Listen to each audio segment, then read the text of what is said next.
That's all I need is your love tonight, sweetheart. Cheese. Hindi na ginamit. Tan? Tan?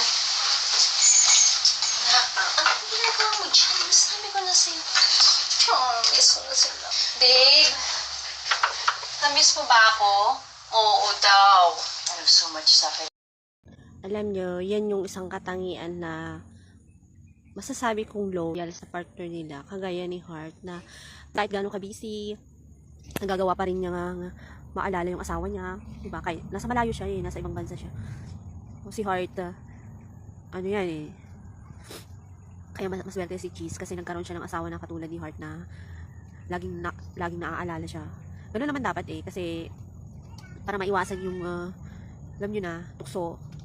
Lagi dapat inaalala yung mga partner kahit na nasa malayo na especially yung mga OFW, matagalan yan na long distance.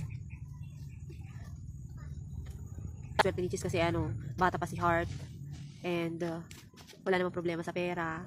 Diba? Tinanggap din siya na may anak. O diba? Nag-adjust si Heart kaya dapat si Cheese mag-adjust din sa kanya. O diba? Medyo may edad na rin siya si Cheese. Mr. Cheese. Yun talaga yung hinangaan ko kay Heart. Yung pagiging, hindi siya hindi siya malandi. Yun, short siya malandi.